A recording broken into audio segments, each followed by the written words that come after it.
就是3个字。我来不及吃啊，我是吃的是别的，我没有功夫说。这叫 PUA。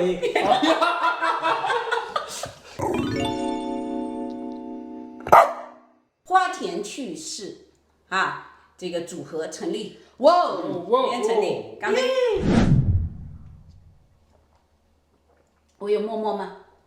我有默默吗？我感觉我有啊。没有，不可能啊。这酒好喝哎，是真好喝。这酒真好喝哎。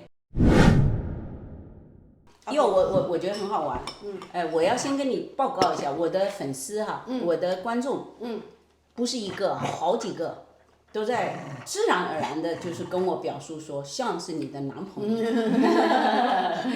是真的吗？是真的。乔姐没相信这件事对，情。小妹相信，但是人就是自然而然，他是觉得哦，你都出现在这里，应该就是男朋友，大家就是顺其自然的就这么叫主观臆测吧，这么就想过去了。但其实呢，我跟Sean之间的关系呢，他是我的男闺蜜。哇，我们是认识超过20年的男闺蜜。就是从小穿一条裤衩长大的那一种。那我知道有很多老人家可能很少听到这个词儿哈，然后但在座虽然没老人家吧，我就问个年最长的哈，乔野，你有异性闺蜜吗？我人生中，我负责帮你摁住阿婆来，顺来拉住阿婆。不用，这个回答很简单，没有。我不相信。 real。异性好友没有，偏没有。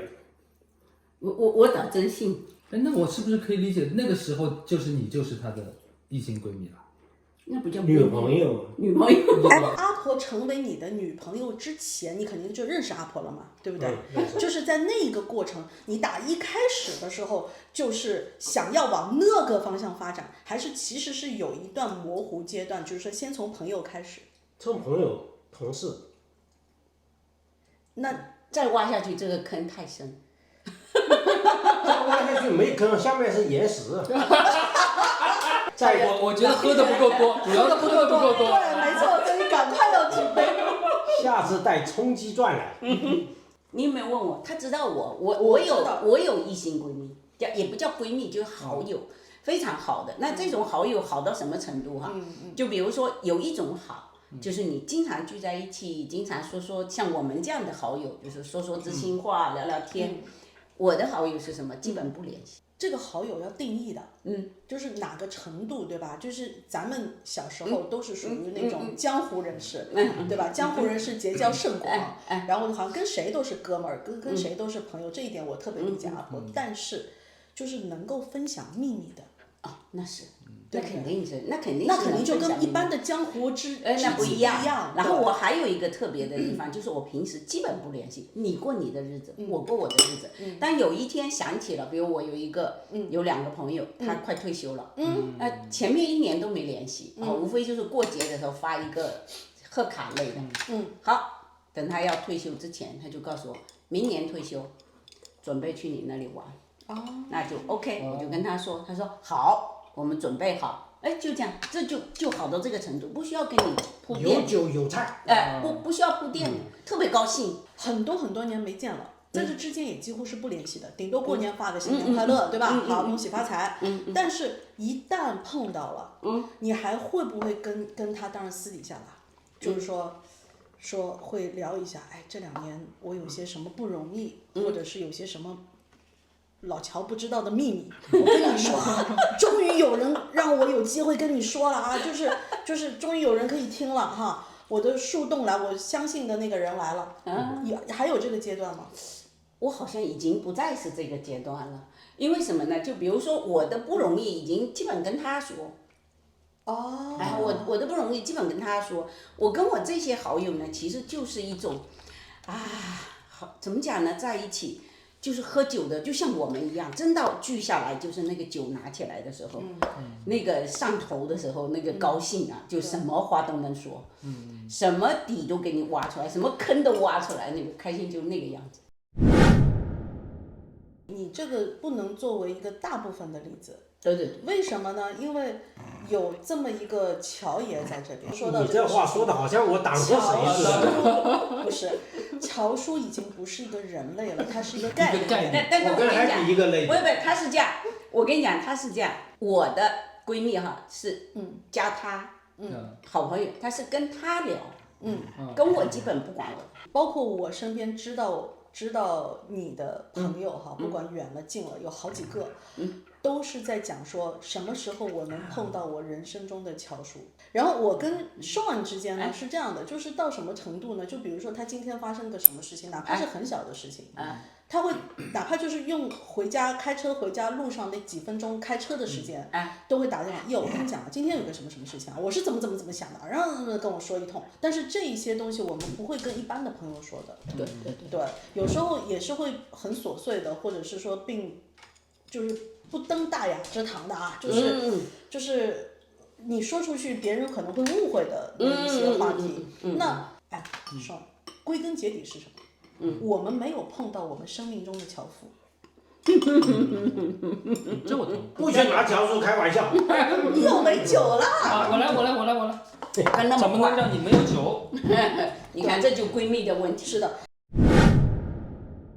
趁那个 Sean 不在的时候说哈，就是说，Sean 其实原来在我们小时候认识，20多年前认识的时候，他在整个我的朋友圈里面是特别不起眼的那一个。因为他不出声，他没声音的，他也没什么个性的。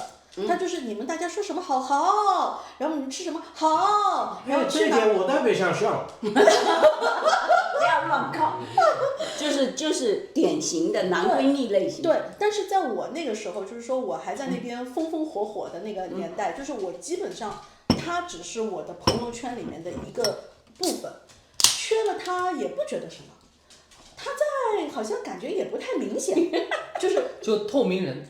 慢还是有作用的。吃不下东西的时候，最后都是你收的摊嘛。对，我是那个最后的那个收割机。对，就是把吃的东西全部都扫干净。不想打包了，赶快扫了，他就他的特质特适合做闺蜜。对，勤勤恳恳的就把桌子上都收拾干净了，就是都吃干净了，就那种，而且不挑剔，不提意见，不 complain，不提任何反对意见，就没有。你知道为什么我不说话吗？为什么？因为我来不及吃啊！我是吃的是别的，我没有功夫说。这叫太忙。对啊，我先把吃的东西吃掉。抢答了。这叫 too busy to speak。我们后来都长大了嘛，然后大家各自有各自自己的事业啊、家庭啊，然后就是那他就被忽略的更厉害了，对吧？然后但是当我突然出事儿了，不，那等你那个，我需要帮忙了，特别是家里面房子坏了，漏水啊，要换这个换那个，对，随时找他，他随时都在。那这个就找回跟我那些好闺蜜的感觉嘛，就是你之前你可以忽略他，你可以不用那么保持那么紧密的联系。对吧？但是有一天只要想起他都在，就还是原来的样子，感觉没错，是吧？还是原来的那一个不会跟你多说一句乱七八糟话的人，是什么？1、2、3，来走。还有一点，他不是烂好人哦，他不是说我先答应了再说，其实我难得要死，我根本做不到，不是的，他会告诉你我是这样安排的，然后我可以把你安排在哪里，但你没有觉得这样反而会让我觉得更妥，对吧？你有一些烂好人，然后他就什么都答应，什么都是好，会把你推向深渊，你反而是会，对吧？就是有时候你我就觉得我心里面好像都交托在你身上了，都靠你了，你全一口答应我了嘛，但是最后撂挑子了，或者对，我觉得这个，但是 Sean 一直给我的感觉是什么呢？就是说一个字儿妥。我觉得2个字，可靠。3个字 reliable。这3个字，我重新定义了3个字。我们3个字按音节算的。时隔多年，我觉得我自己真的长大成熟了，然后我有勇气跟 Sean 讲我的歉意，就是觉得说我这么多年我这个脾气的人，其实不太顾及身边的人的感受的一个人。我说你是怎么想我的？然后 Sean 就说你就是这个性格啊，我了解你，所以我都可以接受。你看，大家都知道了，就是Sean讲话会慢慢的啦，然后有时候会让我很着急，说重点。我很怕伤害他，就因为我的脾气不好，然后或者我急呀，不是脾气不好，是急，我怕伤害他，然后我就会跟他讲说，如果我在忙或者我怎么样，我说我就晚一点再跟你说，现在就不熟，你不要冲在气头上。但是你知道他怎么回答我吗？他就跟我讲说，这是好事情啊，我出现了。让你有机会把你的气撒在我身上，你就舒服了，我的存在就有价值了。哎呦，我的天哪！我就觉得，说重点，一个字儿，2个字儿，我觉得我有好多字儿，好多字儿，好多字儿。我觉得这个还得分啊，婆，就是说你怎么看我跟花花之间的这种异性闺蜜，和你怎么看大部分人说的，哎呀，这是我的那个异性闺蜜嘛。其实我倒不觉得，我不把它界定在闺蜜或者不是闺蜜这个范畴。我觉得像普通人对人之间的关系，最关键的可靠，话不要多，事可以，人要可靠 ，OK 了，没有道理。这个闺蜜实际上是大家比较流行的一个概念，对你把它归纳上更好理但是解。其实我不愿意用这个概念来解，你们正好适合彼此进行一些沟通和交流，没有说因为性别的差异变成了一种阻拦。你可以说所谓的闺蜜只是同性之间也是容易沟通和交流啊。你不容易沟通交流，你也不会在一起，也不存在闺蜜。其实异性闺蜜，它这是一个很容易混淆的东西。就像这种存在，我现在我认识他们，我包括我自己的朋友，我相信这种很纯的仅仅是闺蜜关系、朋友关系、友谊的，完全存在，我承认。其实你的根本的你的潜意识里面，只是认为把这个人是作为你最后的救命稻草。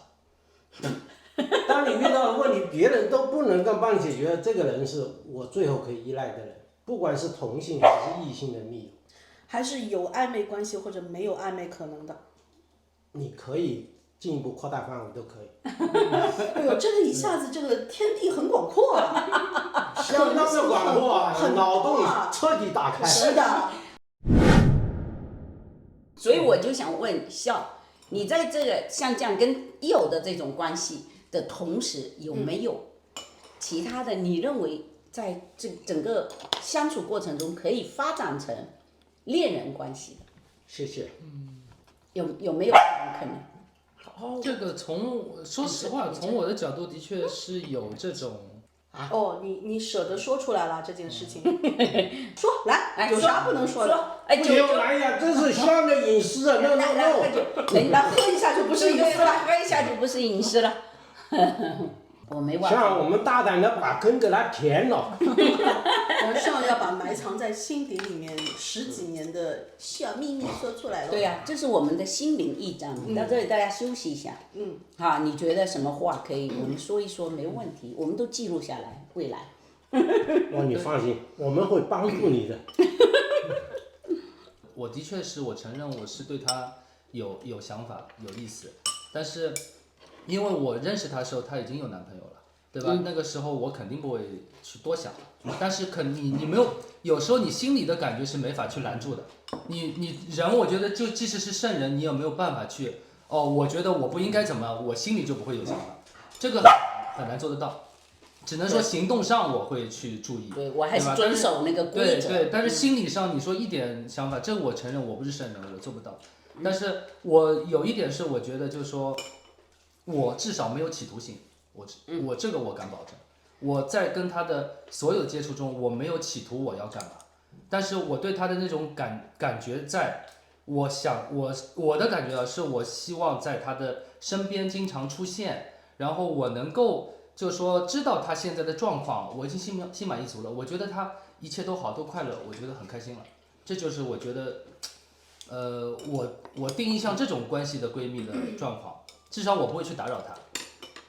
那甚至于她当时就说，在国内毕业了之后，我其实是因为她的原因来到加拿大的，我本来要去英国的。真的。本来是去英国的，但我后来是因为聊天中，我其实英国那边那个 offer 已经下来了。我其实是想跟他分享这件事，我说，但是我先问了他的情况，他跟我说他最近在办加拿大的签证，他准备要去加拿大什么什么，然后我就一下子就把我要去英国这件事就没说了，就堵住了。然后我自己就在考虑这个事情，因为我想如果这样的话，可能以后基本上就再也听不到他的。当时还没有微信，什么都没有。就是说，如果当时有这些，其实没事，对吧？你还能从这些媒介，有他的对，当时因为什么这种东西都没有，你其实理论上就是我就觉得好像这一生可能永远再见不到他了。我当时有种感觉就是，哎呀，这样，我是觉得很遗憾。我其实是希望能够知道他的近况，至少在他身边，如果他以后有什么事需要帮助，我能帮上忙。我希望在他的生活中有一个参与感。但当时想法是很纯，就是这样，我就是这么想，所以我当时就临时改变了我的意向。其实我觉得这种感觉也是我感觉突然觉得更纯洁，很伟大。我小时候比现在现实的多。我会觉得4个字，乔雅，4个字，我发展了，自毁前程。我当时是这么觉得的，是吧？我还跟他开玩笑，后来还开玩笑说了，我说如果你当时选择的是去英国，如果还是学计算机的话，你现在就是硅谷工程师啊。对呀，你说呢？对，当时英国的学校也的确不错，对不对？所以就是我们从现实的角度来看，但是他可能很不开心。他可能会很不开心，可能你的抑郁症就是在英国就发作了。我们未来可以聊一聊关于这家伙发抑郁症的事情，是真要吃药啊。是要吃药的那一种啊，我们未来可以说这个话题。好，未来以后慢慢聊。以后再说。今天，当初我刚开始让他认识乔爷跟阿婆的时候，他对于乔爷有一种特别的感觉。是到什么程度呢？就是到了他看到乔爷和阿婆2个人，他觉得他的人生看到光了，这种感觉。是不是可能像是同班同学的感觉？因为同班同学的感觉，就是突然之间好像自己的基因的某些码找到配对的那种感觉，这是他跟我讲的。但那个时候其实那个时候还没有跟特别熟。就我总有一种感觉，就是乔爷对于 Sean 好像也有一种量子纠缠的那种连接感，就莫名其妙的潜意识里面的。其实他们的底色很像。就是说，他可以，你很多人可以觉得包括你说出他智慧前程这4个字，就他能做出这样的事，他也会做出这样的事，就所以我说的底色是一样的。我知道。就这，所以说有一些事情你不用说什么，他是会有共鸣的。对，我们拿出一只手都能数出好几个自毁前程的举动哈，对，凡人们觉得自毁前程。为什么要自毁前程？我才不呢。凡人觉得，凡人都会觉得你的自毁前程。包括你放弃你的职业来跟我做自媒体的话，很多人就认为你自毁前程。我特别欣赏阿婆有一集里面说到的那个关于2件衣服的事情，点赞。2件衣服，每个人都有2件衣服，一件是你贴身的内衣，一个是你的外衣。对。你的那件外衣穿的是给外面的人看的，但是内衣未必穿的舒服。对。但是让你真正心灵舒服的是你那件内衣。对。你可能乔爷应该也多数都是，就是那种特别在意这件内衣的人。我们外衣穿不穿也无所谓。别这么说，好像我们整天就穿内衣。不可以这样的，这内招摇撞，这不合适，不文明。你今天会穿的内衣吗？里面还有吗？正儿八经的外衣，好吧？容易误会啊，同学们，说话小心。没有，我觉得就包括交朋友也是这个道理，就是说有一些人交朋友，他是交给别人看，是的，就是我做给朋友圈看，你看我这么多人我认识他们，我认识他们，但真正感受如何，真正就是你那件内衣，你自己觉得跟这个朋友，就是说，就像我们为什么看似都不搭嘎的4个人，我们这4个人性格截然不同，而且这个只是说底色。其实我们是底色，我跟他底色像，你跟他底色很像，就表面看性格不同。那么因为底色像，所以在一起相处特别舒服，就我们自己知道，就我们自己知道，它是一个很舒服的状态，不是做给别人看的状态。我现在，年龄越来越大吧，然后交朋友越来越，表面上看来是难，或者是说越来越少，或者是其实没有交什么新朋友，就是我的社交圈会越来越窄，我会非常吝啬自己花在社交这件事情上的时间，甚至啊，可能如果讲出去可能会被很多人骂，就是说，我会很卑劣的觉得，如果我社交的朋友没有给我带来营养的话，我就不浪费这个时间了。就哪怕这个朋友对你好的要死，哎呀，有啊，我可以这样帮你这个，给你做饭，帮你那好啊，这也是营养啊，其实。这至少给你提供情绪价值的。我觉得光情绪价值不够，你的这个情绪价值有一些情绪价值是会把你引申到一个很高的高度，就更高的那个高度。有一些情绪价值，就像你撸一个小动物，就仅此，就仅此而已。我好像会觉得这个对于我来讲还是不太够。那在自己越来越忙，就是自己空闲的时间或者是花在社交上的时间，我就特别 limit 这个时间。朋友他能不能让我更好？就是无效社交不要那么多。他能不能让我更好？你比如说认识阿婆，然后。我就开始整这个，就是你看啊，阿婆，你不知道的啊，你不知道的啊，从我开始看你视频开始，其实在认识你好几年之前的事情了，我就把家里的油换了啊，然后很多吃东西的习惯开始转变，或者是哪怕我在你的视频当中，我并没有说我认同，但是至少打了个问号，是这样吗？我就去花一点时间去研究一下，到底是不是真的有科学根据。然后在跟阿婆成为朋友之后哈，然后就越来越受影响，之后就变成了像我刚刚跟你们说的，就是打开我的冰箱，我家的冰箱打开之后，里面没有一样东西是乱吃的。记不记得上一次我们聚会的时候，我不是给你们看我很震惊他一张照片吗？天哪，我6块腹肌，我记得。你看这个男闺蜜，我是从来没有把他扒开了看过啊。但是他那一天就是那个健身的照片给我看到了之后，我天哪，你原来是有腹肌的，6块啊！我数过了。数了。你不要看他表面上，你跟他讲说，瘦啊，你陪我吃这个好吗？瘦啊，来陪我喝酒。他都是乖乖的来陪了。但是其实他特别自律，他自律的那个部分我没看到而已。好了，那阿婆你就知道了。我10天之前开始把我整个生活的那个 schedule 都改掉了，而且直播的时候网友都发现了。然后我还在直播的时候跟他们说，你们谁想知道我的那个瘦了这5天之内的这个秘籍？你们来私信来问我，我好几个人给我写 email， 第二天我一醒过来，好多人给我写 email， 说你告诉我你到底干了什么？然后我就觉得说这个是什么？这个是 Sean 给我的一个好的正面的一个影响，因为我可以就很快5天之后我就更好了。对，你看他掉了10磅，刚才讲，就是到今天为止，我就脑洞嘣的一下，就是不行，我得这样的，我试1个礼拜看看。这个我们下一次专门找一个话题讲。说到这个，我也挺有感触，就是我是有一点社交恐惧症。这个社交恐惧症就是我对一些跟我不熟的人，我尤其是到比如说到一个比如说舞台上，我会觉得很怕，怎么面对啊，一片空白，我要想说的东西突然就完全说不出来了。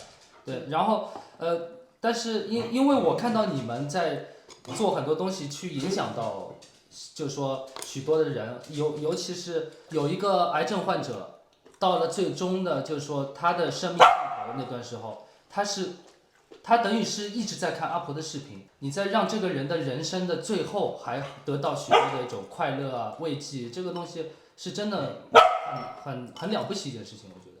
这个就是我们也没有想到。对，你的人生在影响到别人，然后又做了那个就是残障人士旅行的那个视频。你那个视频我看了，感触真的好深。我觉得，所以我最后我说了那个，嗯，祝福 Robert，嗯，这个敬佩 Robert。对对，而且我的底下的留言的观众就是自发的，就是 Robert 大哥怎么样，Robert 大哥怎么就自发的，我这里面没有给他任何的称呼。这个就是真的功德无量，这个事情。我特别敬佩他对生命的态度。对，这个就是一个态度。等于你不仅是让他得到了安慰，而且你把他的正能量又传播给了别人，然后其他的那些跟他有同样经历的人也会受到鼓舞，而且同时也慰藉了他，因为他一直以为他自己这种病例几乎没有病友。孤立，我马上对孤立的，对吧？有网友是跟他很类似的，而且是遗传性的，遗传性的，家里面男的全部都是差不多的，然后就来问我说能不能跟他取得联络啊？是，所以我就明白佑说的，就是说他刚才用那些词就觉得感觉很功利，就好像对我没用，其实不是，而是就是说精神能让彼此精神升华。对，就是说是朋友之间能够让彼此更加的升华，然后让彼此都往更好的一面走，这个朋友真的是。其实有的时候现实意义上真的是互相不一定有帮助。就是现实意义上。那不是。对吧？也许根本就帮不上忙。跟那些。对吧？就是俗套的说多一个朋友多条路啊，然后你的人脉啊，完全不是这个概念。也许你走的路是羊肠小道，你可能换一个方式交朋友，你朋友给你带来的是精神上的升华，那个是不一样的。我感觉是这样，就是说有时候关键是人跟人之间他能够理解啊。就他能够理解到你，能 get 到你的意思，那才是最重要的。就是说你比如说你就像我们有的时候，比如说像你这样搬家，我们经常搬家。我理解到你的意思了。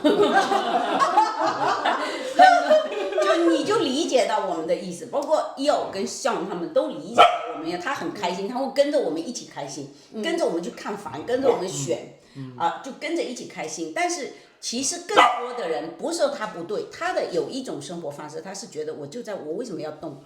你们烦不烦？你们就是为什么这么烦？哎呀，看了都累啊！那是他另外一种。那么这样子人不是说他不好，而是我们跟他不会成朋友，因为他理解不了你。如果说人生当中能够遇得到给你带来这种感觉的吧，已经是人生一大幸事。一大幸事。如果说阿婆不是这个行业哈，我不是从事某个行业哈，就我们认识的时候，我们一起合作电台节目嘛，而且人跟人越是到了越成熟，其实能够靠近的机会就越少。是，我觉得我跟阿婆两个人之间的磨合，就是那一整年我们做了一整年的电台节目，每个礼拜或者隔周做，就每一集都是灵魂的碰撞，就会发现怎么会这么契合？哪怕有很多其实阿婆的观点是我没想到，或者是我根本不同意的。对。但是，为什么从阿婆的嘴巴里讲出来就那么的有道理？这是为什么？说着说着也被说服了。也不是说服他，是说服我。这是有学术术语来描述这个，这叫 PUA。3个字 PUA。PUA 现在是贬义词。没关系，当中性词用就行。就是我无意当中跟阿婆透露了很小的一部分我的私事，但没想到阿婆马上给我的回馈是她信任我，然后就一下子就拉得很近，但是也不代表像现在这个样子，不是我们中间有这一整年的做了将近40集。至少是一个很透彻的交流，就是真正的思想深处的交流。对，你说这是个节目，看似给别人听，但其实是我们2个人之间的交流，这是 only between you and me 之间的东西。2个太自私了吧？就是2个自己之类的。观众就是听众爱听不听。这就是他们底色相同的地方。底色恭喜你真的是做到了。因为呢。